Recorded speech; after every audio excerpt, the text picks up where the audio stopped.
Okay, well, let's get started. Welcome and good morning. My name is Todd Miller, and I'll be your host for today's event. And truly appreciate you taking the time out to join us today. You know, as TEC Canada's president and CEO, I've had the privilege to work with many of you and leaders like you over the last 10 plus years. And it truly has been an amazing and inspirational experience. You know, today's event, it's an exclusive one, available to members only. And it's great to see such an awesome turnout for both members and chairs. So let's get to it. We are here to discuss a topic that's relevant to all of us, the economic landscape for Q1 2023 and associated important topics that impact your business.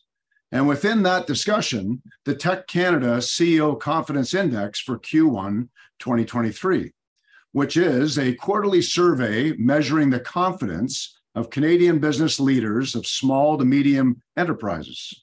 And this survey was conducted from December 5th, 2022 to January 3rd, 2023. And I'm very pleased to share with all of you that we had over 500 participants. Well, that's our highest participation yet. So again, thank you. We've included the most recent CEO Confidence Index and the latest Andersen report in the chat area. You are welcome to download the reports and share them with your teams. And if you have questions, please place them in either the Q&A section or the chat area. And if we don't get a chance to get to your particular question during the time allotted, we'll make sure that we get to Dr. Andersen and we'll get his answers and we'll follow up with you offline. Now, let me tell you a little bit about the man who reviews the data, provides the insights, and helps us index that information with past CEO confidence reports. He also delivers our Andersen Economic Report every month, which is available to TEC members online at teccanada.com or through the TEC Canada app. Both the Andersen Report and the CEO Confidence Index are great resources for the TEC community. So, Dr. Peter Andersen is an independent consulting economist specializing in economic forecasting. He obtained his doctorate in economics from Harvard University. Early in his career, he was the assistant chief of the Bank of Canada's research department, where he advised the governor and the Bank of Canada on economic conditions and the economic outlook. Dr. Andersen also spent several years with several major Bay Street investment dealer firms before founding Andersen Economic Research, Inc. He acts as a filter, separating the signals from the noise in order to provide clients with the useful information that they really need. So, without further ado, I'm pleased to introduce Dr. Peter Andersen. Welcome, Peter. Thanks for joining us here today. Todd, thank you very much. And for everybody on the webinar, thank you very much for your time. Talking about separating as a filter, separating the noise from the message, it's a challenge because there's so much out there. And one of the things that's a problem too is that with economic indicators, Todd, it's kind of like looking in the rearview mirror because they're always a bit stale dated. You know, we're looking at November numbers, we're looking at December numbers. But hey, it's the 24th of January today. So again, just to talk about our survey briefly in terms of real-time information, this is such up-to-date real-time information. The survey wasn't closed off until January the 3rd. That's just a couple of weeks ago. So this is really kind of on the money, real-time views and opinions from our membership. And our survey is really unique because we're looking at the small and medium-sized business community. The Bank of Canada has a survey, Todd, and they just focus on big firms, the very biggest firms. But I have the feeling that it's the small and medium-sized business community that is nimble, that's quick on its feet, and that can really react to changing conditions. I guess I'd also say that the Bank of Canada survey that was just released a few days ago, that survey ran from November the 14th to December the 2nd. November 14th to December the 2nd. Our survey didn't close off until January 3rd. So, I mean, our survey is really kind of real information. And the other thing that occurred to me was that, business conferences, imagine that you have gone to a business conference over the holidays and you managed to interact with 500 people. You were able to touch base with 500 people. You were really good at being able to do that in the limited time that you had, a day or so at the conference. Talking to 500 people, asking them, a dozen questions or so. I mean, that's what our survey is giving us.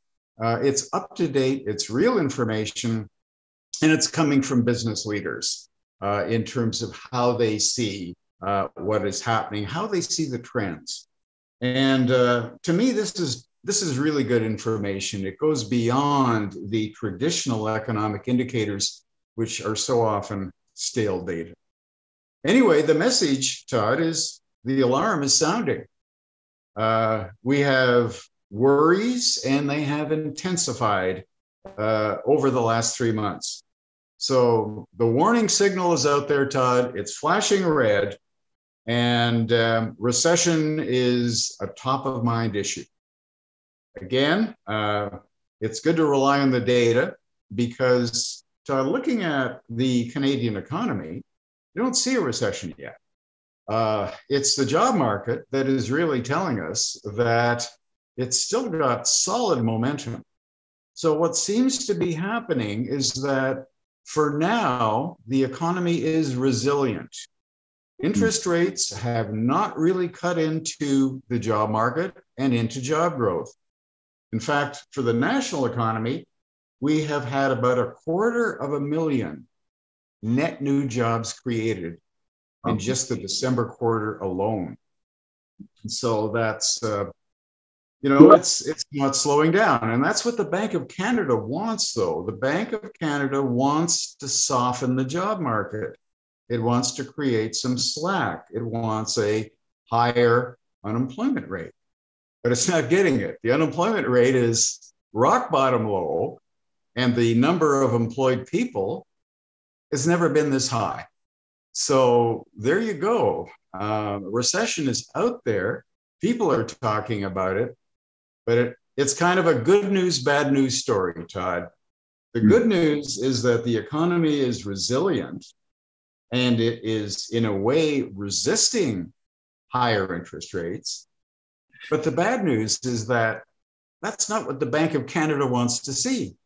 The Bank of Canada would like to see a sustained period of slow economic growth and slower job growth. And at this point, it hasn't seen it yet. So tomorrow's a big day. We get the Bank of Canada interest rate announcement coming out tomorrow morning. Well, and I'm sure that's going to come up, Dr. Andersen. And I know in your presentation, you're going to share a few slides with us. I know that, but I'm sure everyone will be interested in your speculation as to what's going to happen with the Bank of Canada. Well, my feeling is that there's a lot more to come still, Todd. My feeling is that the Bank of Canada is not finished. And I believe there will be an increase of 25 points tomorrow. But I think there's going to be more to come after that. And I also believe that in addition to going higher than the markets currently expect, I don't see a pivot. I don't see rates coming down anytime soon either, because my feeling is that the central bank does not want to make the mistake of getting rates up and then bringing them down too quickly. So whenever we get to that terminal rate, which I think is much higher than just another 25 points, I think that rates will stay there really for quite some time. Oh. And our survey shows us that our members really put top priority on interest rates as being kind of the number one reason why they are worried about a recession. Interesting. Yep. Well, looking at our survey results, Todd, over 80% of the 500 people that responded, 81% actually, they are giving interest rates as the number one negative headwind that they're worried about.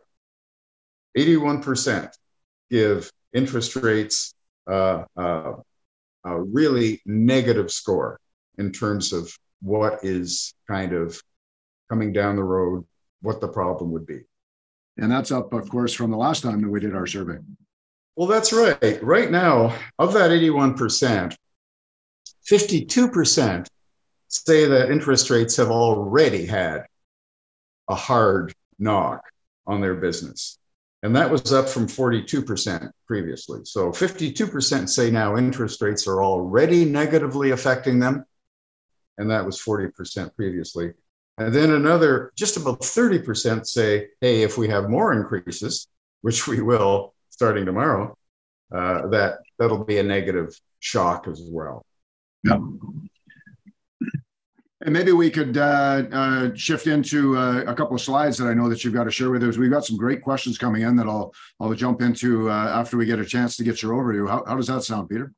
That sounds like a great idea. Let's take a look at. I've got a simple slide deck of 3 slides, and I think they tell a real story.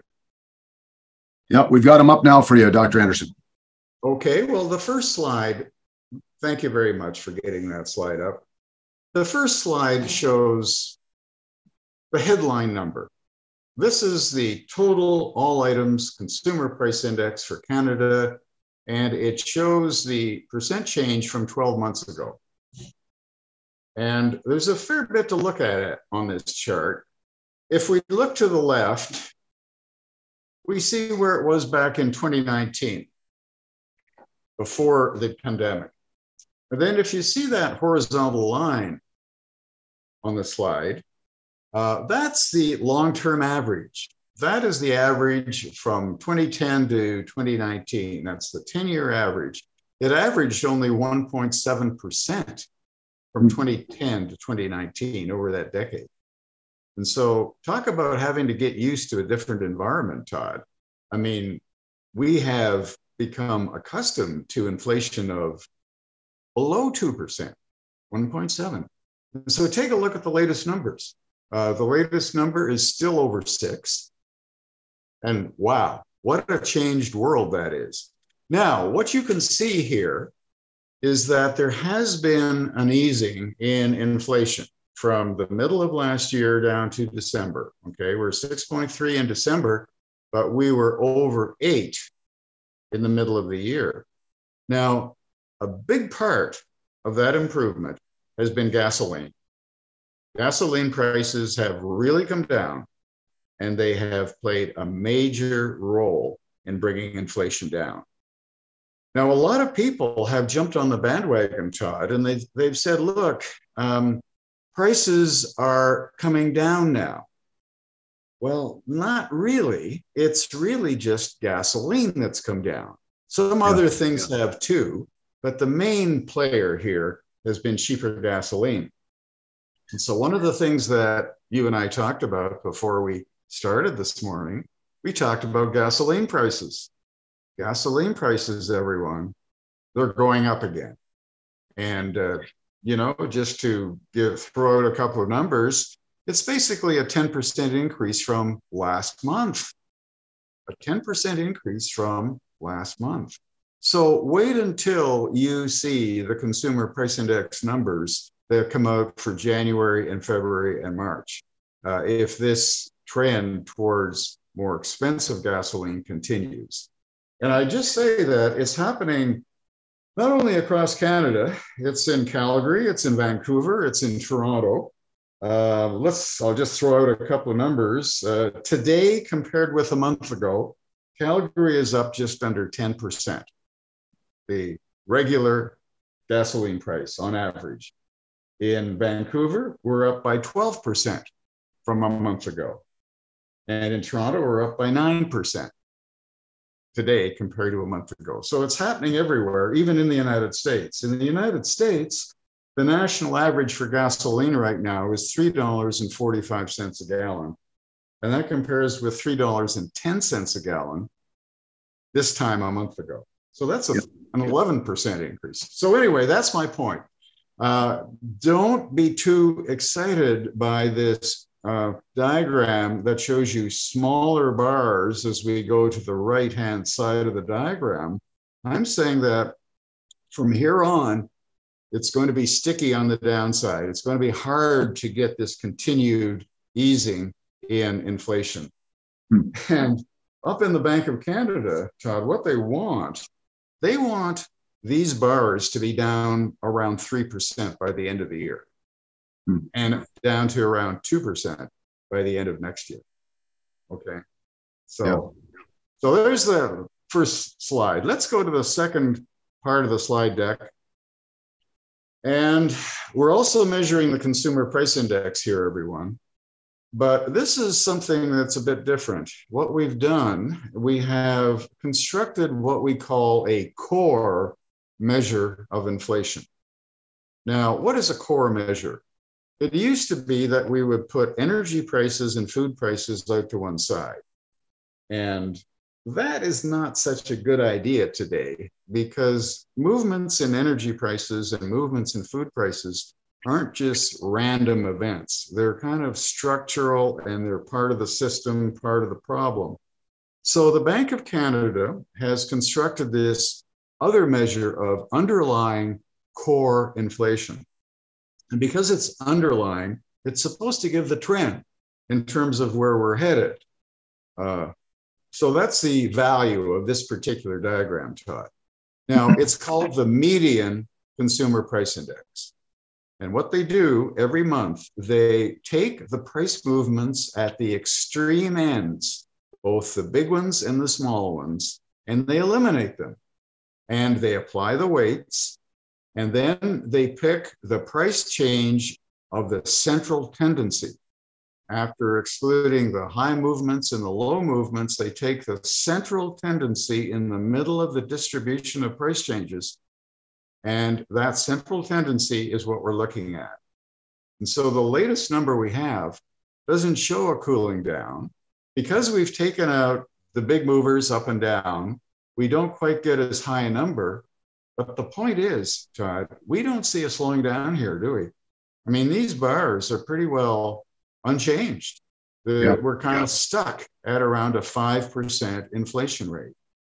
So imagine if you or I were in the boardroom at the Bank of Canada in Ottawa, and we're trying to decide, have we done enough? Have we been able to cool inflation off enough with the 7 interest rate increases that we've already put in place? You and I, as, let's say, board members at the Bank of Canada, as we make this decision, we would kind of shake our heads and say, no, I don't see much of an improvement here at all in this underlying trend in inflation. So the next and the final slide is just to give you what the numbers show. Here we go. So this is exactly what you saw in the slide previous. The 12-month change in this CPI central tendency median measure, this core measure of the underlying trend, 5.0 December. Look where it was in July, 5.0 in July. Don't see much improvement there, Todd. So as long as this continues, the Bank of Canada has more work to do, and inflation is going to drive interest rates, in my belief, my judgment, higher than we want to see them. There's a real risk here that the Bank of Canada might get involved in overkill and might be too aggressive. So anyway, that's the end of the story on those slides. Well, it's interesting. If I go back to the hypothetical situation where you and I are in the boardroom at the Bank of Canada, what would have happened if we wouldn't have put interest rates up? Well, that's right. Yeah. That's right. Interesting. Yeah, no, you're a good point. A good point. And I guess the problem is that we were too slow in doing it. That's what the conversation would be around the table. What were we thinking, 2 years ago when we thought that the inflation back then was going to be, and the word was transitory. Yeah, there you go. So I think our members are right in being worried and having intensified worries. Uh, the main message, Todd, in terms of our red flag here, is that when we ask the question about a recession in the next 12 months or a recession coming up ahead of us, we have a good majority of our members, 64%, saying that it's either a certainty or highly likely. And that's up from 58%. So we've gone from 58 to 64 in just the last 3 months. We say that a recession ahead is either a certainty or highly likely, 64. Yeah, and that was pretty consistent across the country, wasn't it? It was. Yes, it was. You know, that 58% that we got previously was based on far fewer responses. We had a good response rate 3 months ago. It was over 200, but now we have 500 responses approximately. And so that 64%, in terms of statistical significance, is a pretty strong result. Yeah, so interesting. Dr. Andersen, I've got a question that came in, and we're just kind of, as you and I typically do over the last few times of doing this, we'll bounce around a little bit because, of course, our members, they'll take us on different journeys. But the first question is specific to the economic performance between Canada and the U.S.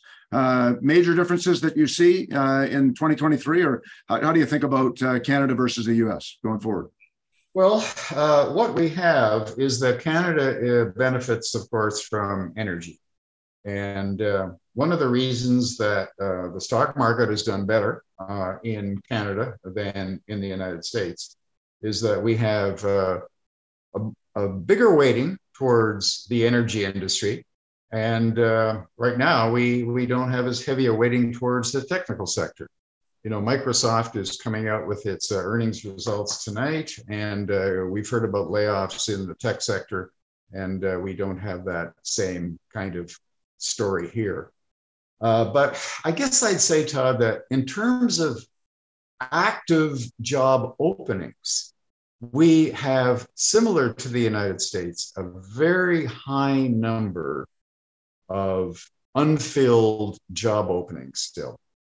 And so we are very similar to the United States in that the job market is hot.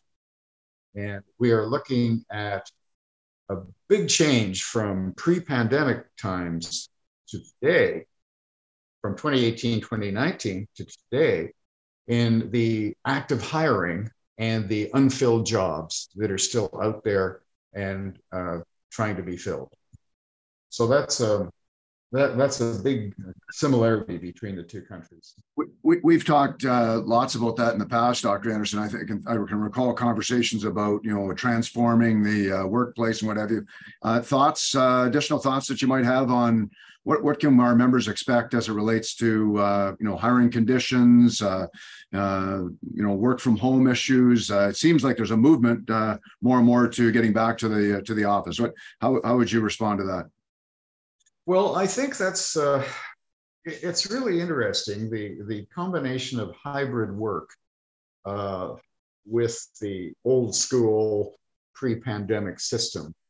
One of the problems that we have in Canada is that this tight job market is pushing up wage demands. So there's upward pressure on wage and salary costs for businesses. And productivity is not doing very well. You know, productivity is kind of what allows you to get an inflation-free increase in wages and salaries. But Canada's productivity performance since 2019 has been the worst performance of any major industrial country.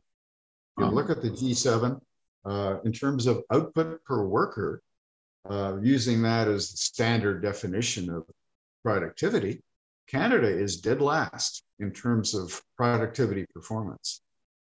So the US is doing better than us. So this is one of the reasons that this very hot job market, it's a problem for the Bank of Canada. They want to cool it off. The Bank of Canada wants there to be some feeling of worries about job security.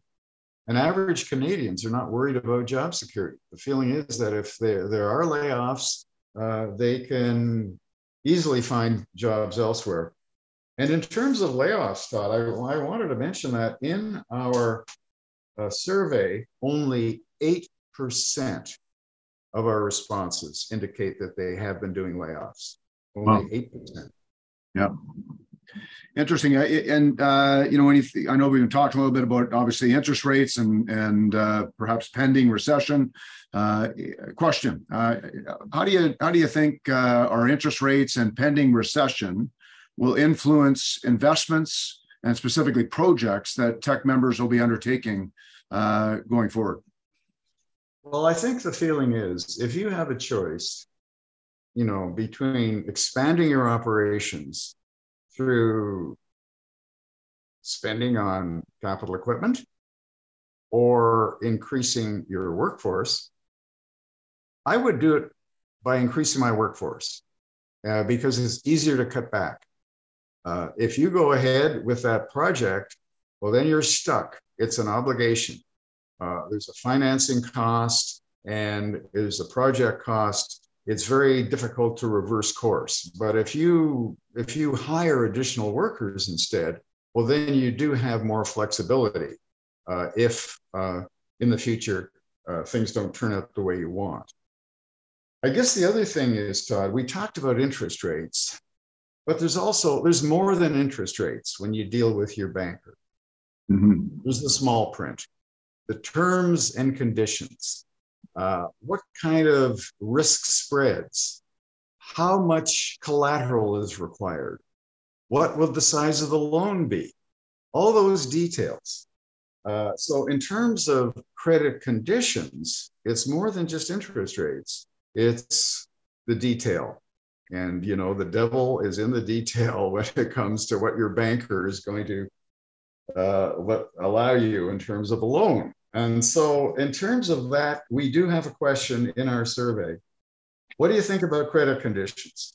Well, they're still okay, Todd, but we have 31% of our members now saying credit conditions are now becoming an issue, that their lenders are not quite as easy to deal with. Credit conditions themselves, quite apart from the interest rate, are starting to tighten.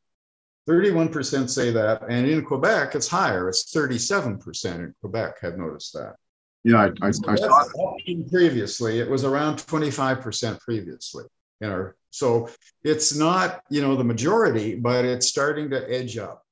Yeah, and we could reasonably expect, based on that data point, that perhaps it's going to continue in that trend relative to the discussion of interest rates, inflation, and pending recession. Let me just jump in with another point on that subject, because we've all, heard the phrase inverted yield curve. Well, what does an inverted yield curve mean? It means that short-term interest rates are higher than long-term interest rates, which is not normal. But imagine if you're a bank and you borrow money. If you're a bank, you borrow money short-term and you lend it long-term. I get what I'm talking about here. You're borrowing short-term at a high rate and you're lending it long-term at a lower rate. That's not a formula for success or a way to make money. And so banks are, in fact, sensitive to yield curves because that's what the yield curve means. An inverted yield curve over time can lead to what you would call a credit crunch, difficulty in accessing and a lack of availability of credit. So in terms of your question about capital spending, I think that's an issue because credit conditions are, behind that decision as to whether to go ahead with a capital project. Yeah. Hey, just along that line, just as I think about, we've got many of our members, of course, who are in manufacturing, and when I think about, I guess our dependency on raw materials, mainly steel, aluminum, from an economic perspective, what would you say to our members that are in that space? Well, there is improvement in the supply chain. There's no doubt about that. In my upcoming monthly report, I have a diagram for iron and steel prices. And iron and steel prices are still higher by a fair bit than back in 2018 and 2019, but they're well down from where the peak was earlier back in 2022. So there is some improvement in the supply chain. Yeah. But it really is mixed. If we look at copper prices, we Yeah. get a different story. Copper prices have gone up a lot in the last 2 months. And that's perhaps because of international conditions and the outlook for China. But again, copper is kind of looked on as one of the core non-ferrous metal prices. And then there's energy. As I said, we are looking at oil prices have been coming back up again. You know, they're back in the $80 a barrel range for West Texas Intermediate and higher for Brent. And the outlook has actually been improving a bit, Todd, over the last 2 months for the world economy. The outlook for Europe is a bit better than it was back in October, November. That's interesting. And any insights as to why are we talking about that? Why are we seeing an improvement there? We were all worried last summer that Europe was going to freeze in the dark this winter. Yeah. And for one thing, the winter hasn't been quite as severe as it sometimes is. But in terms of energy supply, Europe has been able to get along better than we had expected with the Ukraine war. With its energy supply. So the lights have not gone out, and factories in Europe have not been deprived of energy the way we were worried about 6 months ago. Yeah, wonderful. And by the way, I'm not going to let you off with the thanks for giving us a little teaser on next month's Andersen report. So I'll look forward to tuning into that with that new graph you're referring to. Another question you mentioned, and I'm going to use your phrase, taking words out of your mouth, I guess, Peter, is that for quite some time, you're anticipating interest rates for quite some time to be, I guess, where they are at today, or if perhaps even higher. What is quite some time? How do you define quite some time? Well, my feeling is that central banks have got long memories. And they can remember the mistake they made in the early 1980s. Now, that was a long time ago for most people. But what happened was that in the early 1980s, we had this inflation buildup and interest rates were increased, but then they were brought down again too quickly. And that gave a greater problem as you got into 81 and 82.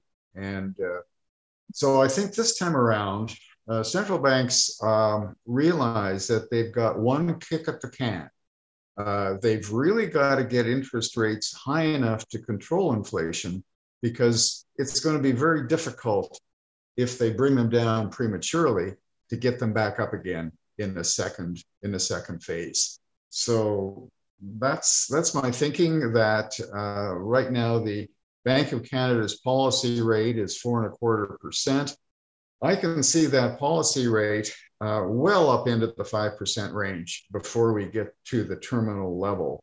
And the problem is that every increase in the Bank of Canada's policy rate goes directly into the prime lending rate that we all face when we go to the bank. Yeah. Well, and perhaps that supports your earlier comment of that hypothetical situation where we're in the board of the Bank of Canada and perhaps we're looking at each other saying, why are we so slow at moving interest rates up? So we want to be certain not to move them down too quickly. Well, I want to go back to our survey result here just to add to that point, Todd. And we ask a question of our members: how do you feel about inflation over the next year? What is your 1 year look ahead on inflation?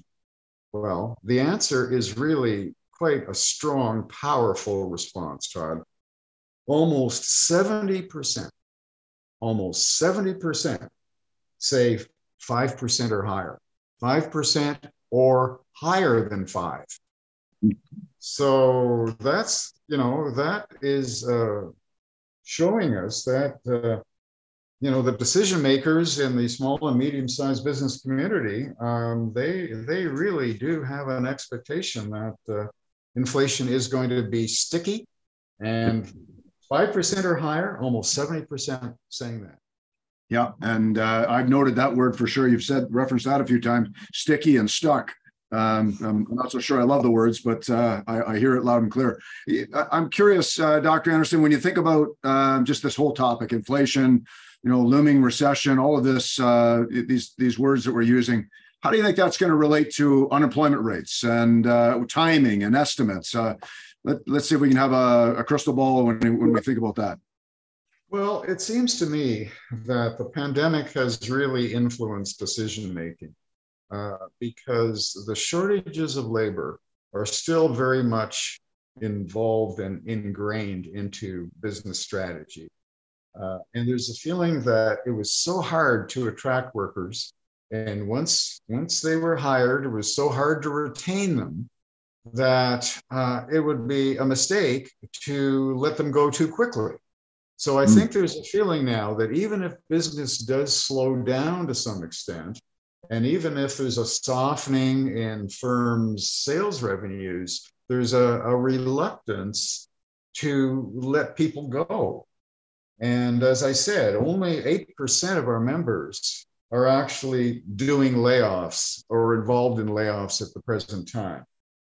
And we ask another question, Todd, in terms of active recruiting. Active recruiting. And okay, so what we have here is that 45% of our members have cut back on active recruiting. Now, let's be careful with words, because by cutting back on active recruiting doesn't mean that they have stopped recruiting. That's not what they're saying. They're just saying they're not recruiting quite as aggressively as they have been. So 45% saying that cutbacks in active recruiting. Now, of that 45%, 20% say already. 20% say they've already cut back on active, but cut back, not eliminated, but cut back. And another 25% say that if interest rates keep going up, another 25% say they will cut back as well. So there you go. That's your 20 and your 25 giving 40%. Now, 3 months ago, that was only 11%. Yeah. Okay, so we had only a handful of responses saying that active recruiting would be cut back. So there's starting to be a response out there. Yeah. It's just that it hasn't really gotten wheels yet. It hasn't really picked up serious momentum. Yeah, understood. Yeah, very interesting. So we haven't used this word, at least I don't recall us using this word in our reporting or in our discussions, Dr. Andersen, but I'm going to use it and get your response. Stagflation.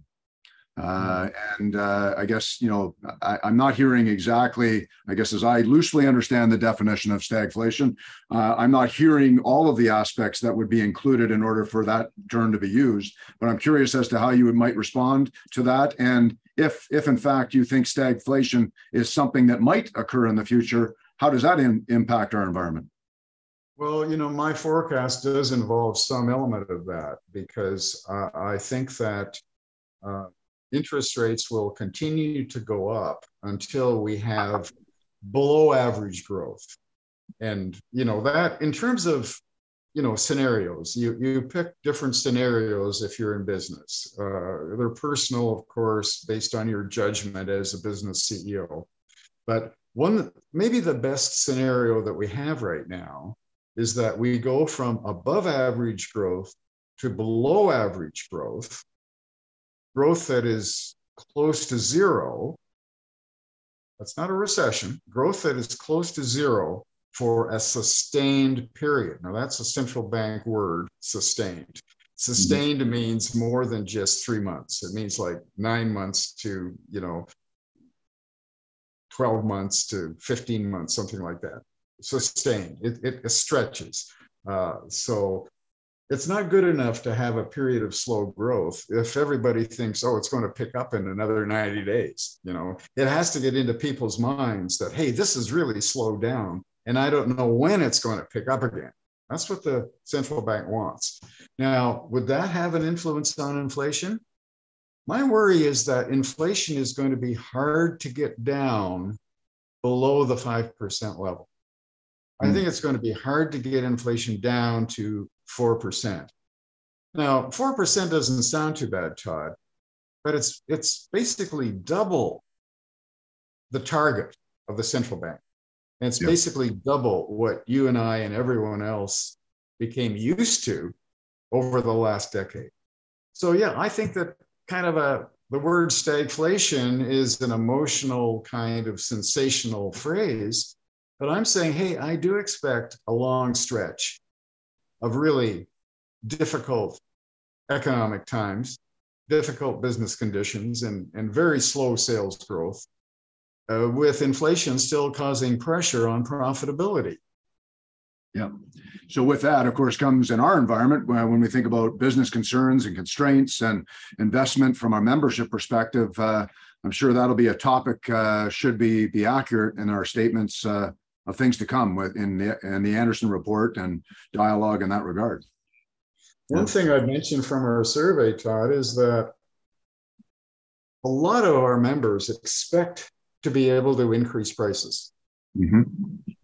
And that's where really the rubber might hit the road, where that expectation might be difficult to achieve. We have 66, we have 2/3 of our members thinking that they will be able to increase prices over the next year. And that's unchanged from 3 months ago. So that really says that, hey, interest rates haven't done what the central bank wants. The central bank wants our members to think, no, we really can't increase prices because business conditions have softened. But we have 2/3 of our members thinking that they will be able to increase prices going ahead. Yeah, so a lot will rely on tomorrow's announcement, I guess, as it relates to, is it a quarter point, is it more, or is it nothing at all? Mm-hmm. Mm-hmm. I think it would be nothing at all. The Dr. Andersen, just kind of switching gears a little bit with when I think about, we got a question here about consumer confidence. Of course, as I think we talked about before the show, talked about, recession-minded restraints that materialize from people's behaviors and what have you. So when you think about, particularly the construction projects that are underway, housing, what have you, what do you think is going on with consumer confidence, and how is that going to affect ongoing commitments to buy and purchase different, homes in particular? Well, I think that the job numbers, the job market is really central to consumer confidence. It boils down to job security. How do average people feel about job security? And if people don't think that there's a lot of layoffs out there, or if people think that if they are laid off, they can easily get a job, across the street or down the road, so that's the thing. And the job market in Canada is hot. The latest job numbers basically blew the doors off. Job growth has actually been picking up speed from the third quarter to the fourth quarter. Jobs actually were kind of flat in the third quarter, and then in the fourth quarter, bang, we had almost 250,000 net new jobs created, with the unemployment rate actually declining as you got into December. And the unemployment rate, it doesn't get any lower. It's at a rock bottom low point. So in terms of average people, I think people feel pretty good. The issue is inflation. And is inflation going to be eating into one's ability to buy things? Right now, I think that there's been a little bit of false optimism that consumer prices are coming down, because those lower inflation numbers on the very first chart that I showed you, I think it's largely because of gasoline that those numbers look better. And I'm saying, look, right now, as I said earlier, Today in Calgary, I've got $1.33 a liter, and a month ago it was $1.21 a liter. So that's an increase of almost 10% in 1 month. And as you shared, you've witnessed that across Canada, really. That 10%. Yeah. Interesting, and of course that correlation to unemployment and specifically consumer confidence, I guess, is that's the correlation there, which is an interesting point. I just going to go back to the we talked a little bit about and there's another question that's come in about steel, aluminum supply, and so as you think about inflation, that's what we're talking about. Lots of discussion about inflation and interest rates, and increasing influence on investment now to support the supply chain issues around obviously steel and aluminum, and the influence on future commodity supply issues. Thoughts on how that all comes together? Well, I think it's going to be a slow world economy in 2023. And so in terms of commodity inflation, I don't see a commodity pricing boom in 2023. I don't see a simultaneous pickup and rebound in economic performance across the world. Mm-hmm. I do think that the fears for the world economy have been a little bit exaggerated. I don't think it's as bad as it seemed to be over the last 2 months. So my feeling is that, I like to look at surveys, and purchasing managers surveys that are just coming out right now. They do show that in a number of countries, such as the European Union and Australia and Japan, the purchasing managers' answers are getting kind of more up to 50% say growth, 50% say no. The 50% on these purchasing manager surveys, it's kind of the ground between expansion and contraction. And so there's been some firming up in those numbers in just the last 48 hours. Yeah, interesting, right? I got a question here specific to Alberta. So I'll put this question forward to you, Dr. Andersen. When you think about the province of Alberta and the indicators that you're queuing in on in construction and how they're showing up, do you see a change there, a slowdown?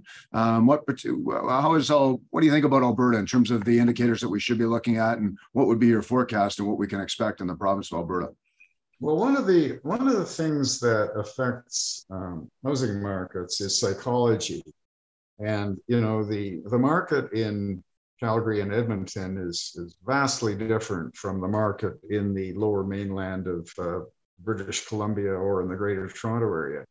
But news of declining house prices has a way of spreading, and so it puts buyers back on their heels into a wait and see mode. And that's the common, the common trend that has affected the whole country from coast to coast. Immigration helps, but the immigrant flow tends to come to basically Vancouver and the Greater Toronto market. I think there's opportunities across the country. I know in Halifax. And I think even in Alberta that you're starting to see the immigration numbers having an effect on housing. Immigrants typically like to purchase new homes rather than existing homes.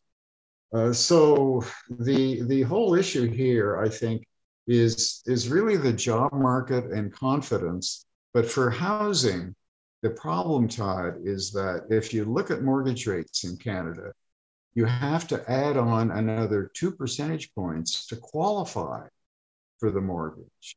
Yeah. So it's not just what the mortgage is going to cost you.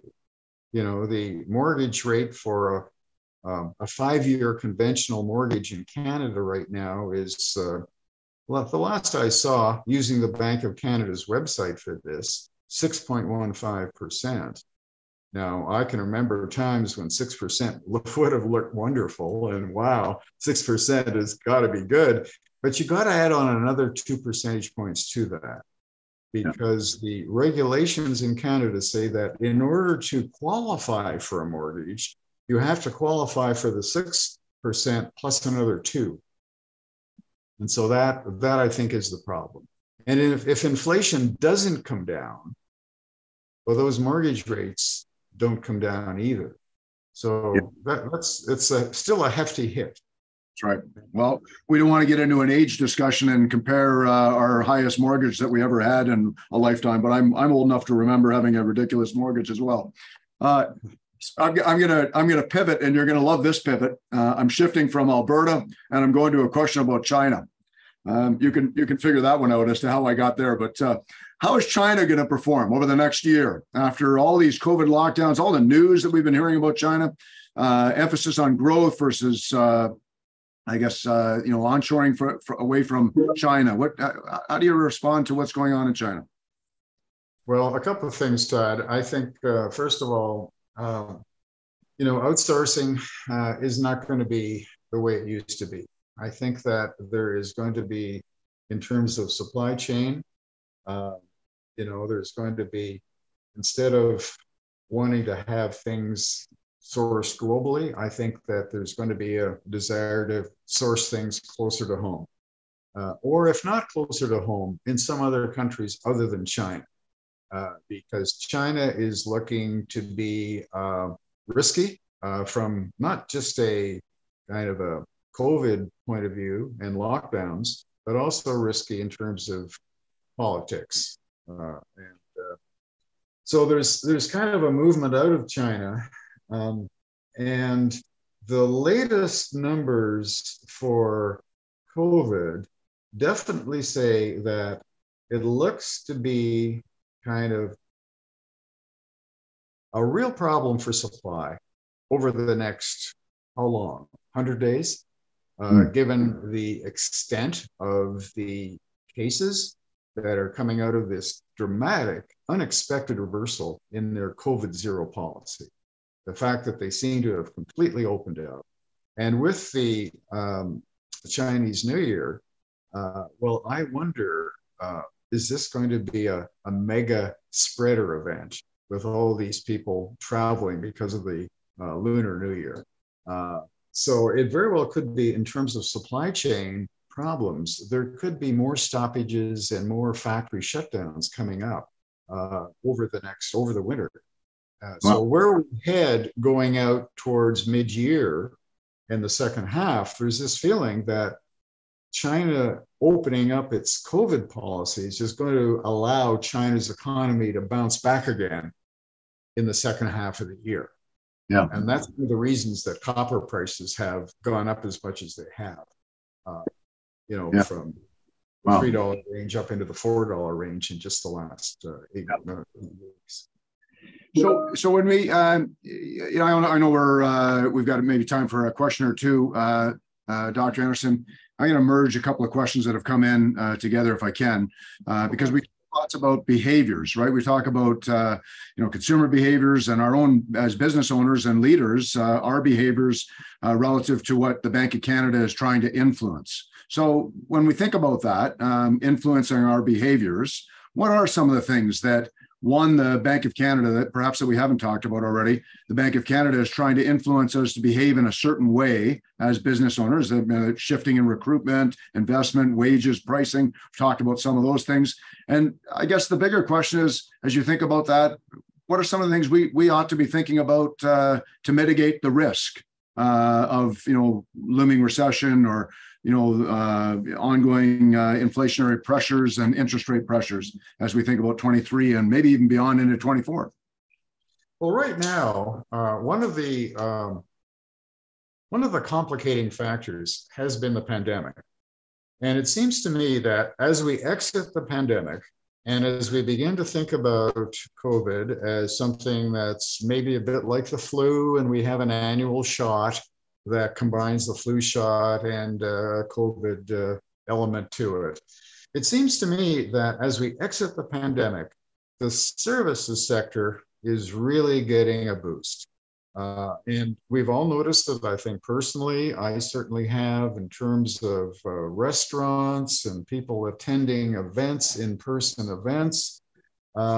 This is, in fact, delaying the interest rate impact, because we all want to do things and enjoy experiences that have been denied to us for the last 3 years. We want to visit family, we want to travel, we want to go to restaurants and entertainment and all the things that are involved in leisure and hospitality. So that part of the economy is a very big part of the economy, produces lots of revenues and creates and maintains lots of employment. So it seems to me that in terms of the business cycle, as interest rates go up, the economy should cool off and inflation should cool off. But it looks to me as if this once in a lifetime pandemic event is causing interest rates not to have the kind of power that we would expect them to have, which means to me, Todd, they might have to go higher. So in terms of behavior, my own focus personally is to play things safe, not to take risks, not to get involved in speculation, to wait and see what happens. So if I were an investor, I would try to choose safe, risk-free type investments. I would, if I were a home buyer, I would be very careful in terms of when to step into the market. And if I were selling a home, if I had to sell a home, I wouldn't list my home at yesterday's prices. Because why do that, Todd? I mean, if you list your home at what you think the price would be, looking back 6 months, that house is going to be on the market for 40 or 50 or 60 days. And you're going to have to chase the market down and lower your price drastically to be able to move it if you have to sell. Some people have to sell. They have no choice.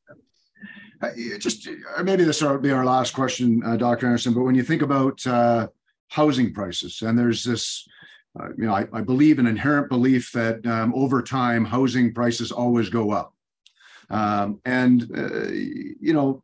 As you think about, aging baby boomers and maybe offloading their homes and looking to get out of the market. So will prices, in your belief, will we always have that inherent belief that, housing prices always go up over time?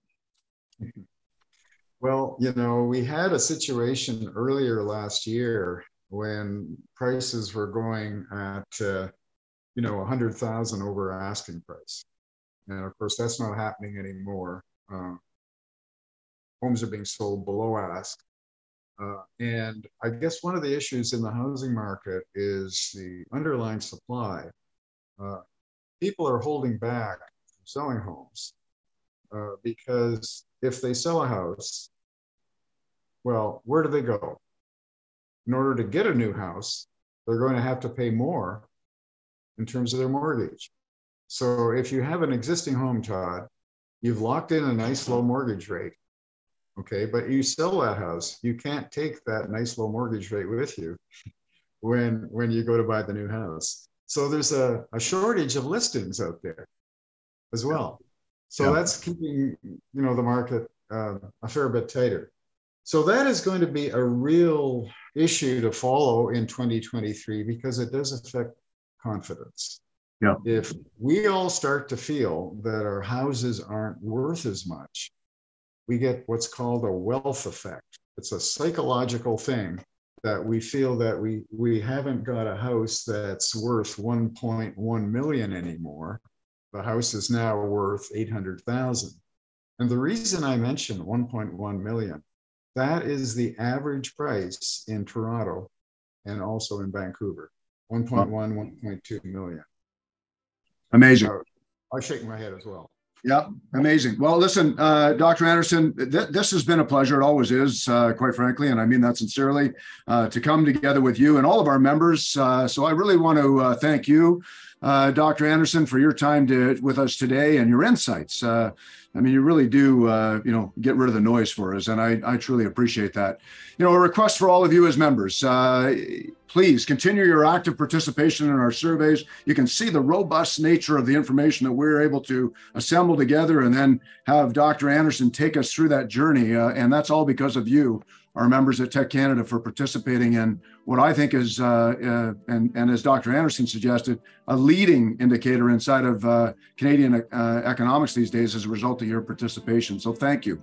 And I don't know whether you know this or not, but TEC Canada is almost at 2,000 members. That's pretty remarkable. So with that note, again, Dr. Andersen, I'm going to thank you. I really appreciate our time together, and it's so engaging. I look forward to these quarterly reviews with you, and I look forward to that monthly report. So to members, watch for more Dr. Andersen sessions coming up in the quarters to come, and also those monthly reports from Andersen Research Inc. Thank you, Peter. It's been wonderful to see you. Thank you. Thank you, everybody. We'll see you. We'll see you. Bye for now.